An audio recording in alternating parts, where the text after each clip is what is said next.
ਸਤਨਾਮ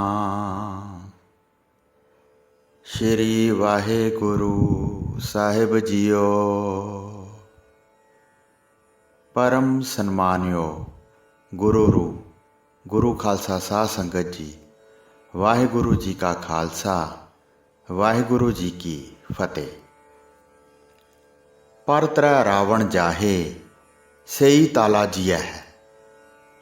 ਜੋ ਪੁਰਖ ਪਰਾਈਆਂ ਇਸਤਰੀਆਂ ਨਾਲ ਵਿਸ਼ੇ ਭੋਗਣ ਜਾਂਦੇ ਹਨ ਅਤੇ ਜੋ ਇਸਤਰੀਆਂ ਪਰਾਏ ਮਰਦਾਂ ਨਾਲ ਵਿਸ਼ੇ ਭੋਗਣ ਜਾਂਦੀਆਂ ਹਨ, ਉਹ ਸਾਰੇ ਨਰਕਾਂ ਅੰਦਰ ਕੜਾਹਿਆਂ ਵਿੱਚ ਪਾ ਕੇ ਤੱਤੇ ਤੇਲ ਵਿੱਚ ਤਾਲਾਜੀਆ ਹੈ ਤਲੇ ਜਾਣਗੇ।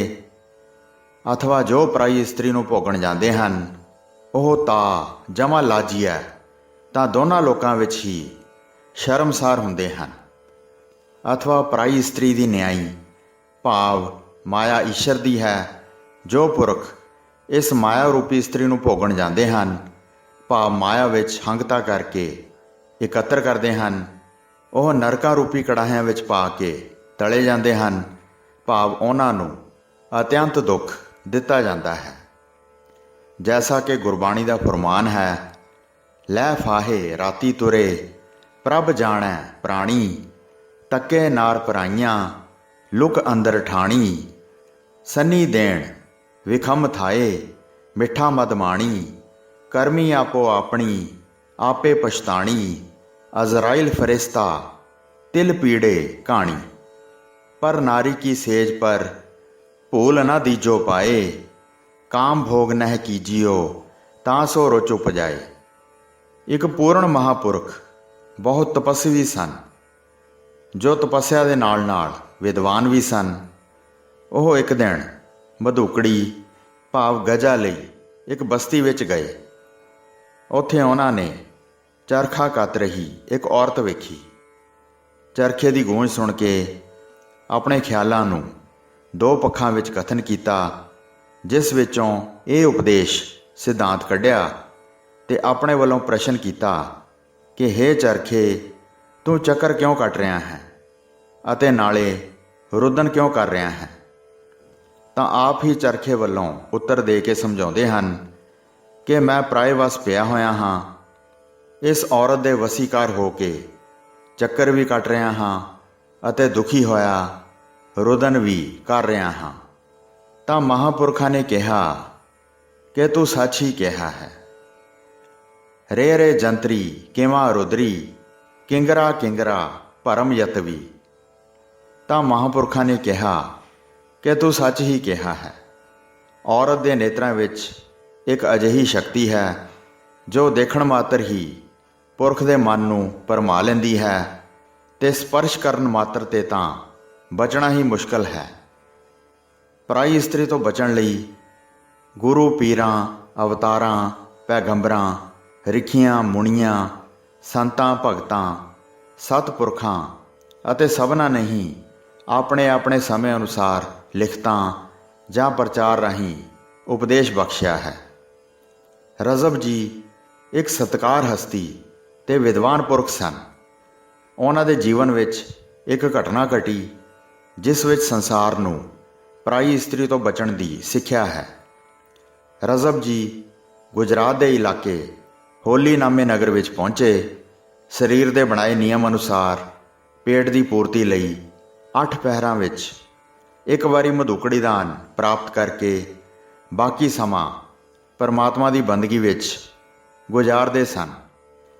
ਦਿਨੇ ਜਦੋਂ ਮਧੂਕੜੀ ਲੈਣ ਗਏ ਤਾਂ ਸੁੰਦਰ ਚਿਹਰੇ ਵਾਲੀਆਂ ਔਰਤਾਂ ਦੇ ਸੰਸਕਾਰ ਮਨ ਵਿੱਚ ਪੈ ਗਏ ਅਤੇ ਜਦੋਂ ਪ੍ਰਸ਼ਾਦਾ ਛਕ ਕੇ ਬਸਤੀ ਤੋਂ ਬਾਹਰ ਇੱਕ ਅਰਾਈਆਂ ਦਾ ਖੂਹ ਸੀ, ਉਸ ਦੀ ਚੌੜੀ ਮੌਣ ਦੇ ਉੱਪਰ ਕੱਪੜਾ ਵਿਛਾ ਕੇ ਬਿਰਾਜਮਾਨ ਹੋ ਗਏ ਤਾਂ ਇਤਨੇ ਨੂੰ ਅਰਾਈ ਲੋਕ ਮਹਾਤਮਾ ਜਾਣ ਕੇ ਬੇਨਤੀ ਕਰਨ ਲੱਗੇ ਕਿ ਮਹਾਰਾਜ ਜੀ, ਆਰਾਮ ਕਰਨ ਲਈ ਸਾਡੇ ਘਰ ਚੱਲੋ।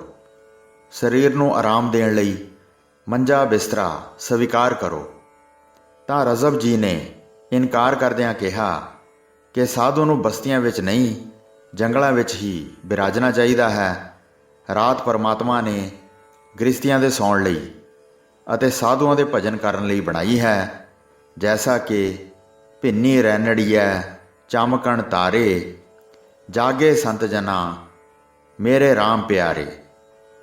इसलिए मैं रात बंदगी करके बतीत करनी है, साधुआं नूं एकांत विच रहना ही जोग है।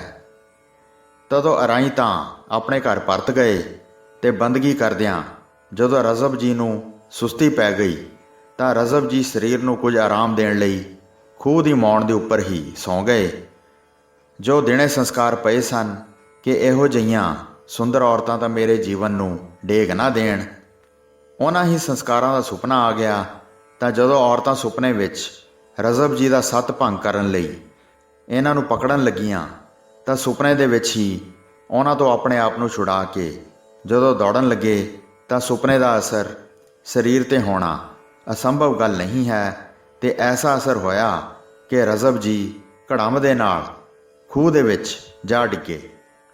ਇਹਨਾਂ ਦੇ ਬਸਤਰ ਭਿੱਜ ਗਏ ਤੇ ਅਰਾਈਆਂ ਨੇ ਇਹਨਾਂ ਦੇ ਖੂਹ ਵਿੱਚ ਡਿੱਗਣ ਦੀ ਆਵਾਜ਼ ਸੁਣ ਲਈ, ਕਿਉਂਕਿ ਕੁਝ ਅਰਾਈ ਮਹਾਤਮਾ ਜਾਣ ਕੇ ਰਾਤ ਨੂੰ ਇਸ ਦੇ ਕੋਲ ਬਿਰਾਜ ਗਏ ਸਨ। ਉਹਨਾਂ ਨੇ ਰੌਲਾ ਪਾਇਆ ਤੇ ਕੁਝ ਹੋਰ ਲੋਕ ਆ ਗਏ। ਘਬਰਾਏ ਹੋਏ ਅਰਾਈਆਂ ਨੇ ਜਦੋਂ ਮਹਾਤਮਾ ਨੂੰ ਬਾਹਰ ਕੱਢਿਆ ਤਾਂ ਪਰਮਾਤਮਾ ਦੀ ਕਿਰਪਾ ਨਾਲ ਇਸ ਨੂੰ ਕੋਈ ਚੋਟ ਨਾ ਲੱਗੀ। ਇਸ ਨੇ ਵੀ ਪਰਮਾਤਮਾ ਦਾ ਸ਼ੁਕਰ ਕੀਤਾ ਤੇ ਅਰਾਈਆਂ ਨੇ ਤਾਂ ਇਸ ਲਈ ਸ਼ੁਕਰ ਕੀਤਾ ਕਿ ਇੱਕ ਮਹਾਤਮਾ ਦੇ ਖੂਹ ਵਿੱਚ ਡਿੱਗ ਕੇ ਮਰ ਜਾਣ ਦੇ ਪਾਪ ਤੋਂ ਬਚ ਗਏ। ਤੇ ਰਜ਼ਬ ਜੀ ਨੇ ਇਸ ਲਈ ਪਰਮਾਤਮਾ ਦਾ ਸ਼ੁਕਰਾਨਾ ਕੀਤਾ ਕਿ ਸਰੀਰ ਸਲਾਮਤ ਰਹਿ ਗਿਆ। ਇਸ ਨਾਲ ਅਜੇ ਹੋਰ ਭਗਤੀ ਦਾ ਆਨੰਦ ਲੈ ਸਕਾਂਗਾ। ਫਿਰ ਇਹਨਾਂ ਨੇ ਆਪਣੇ ਗਿੱਲੇ ਵਸਤਰ ਬਦਲੇ ਤੇ ਇੱਕ ਕੰਬਲ ਦੀ ਬੁੱਕਲ ਮਾਰ ਕੇ ਮਹਾਤਮਾ ਜੀ ਬੈਠ ਗਏ। ਕੁਝ ਚਿਰ ਬੰਦਗੀ ਕੀਤੀ ਤੇ ਫਿਰ ਕਲਮ ਚੁੱਕੀ ਤੇ ਪਰਾਈ ਇਸਤਰੀ ਦੇ ਪ੍ਰਭਾਵ ਨੂੰ ਆਪਣੇ ਕਾਵ ਰਚਨਾ ਦੇ ਬਚਨਾਂ ਵਿੱਚ ਗ੍ਰੰਥਨ ਕੀਤਾ।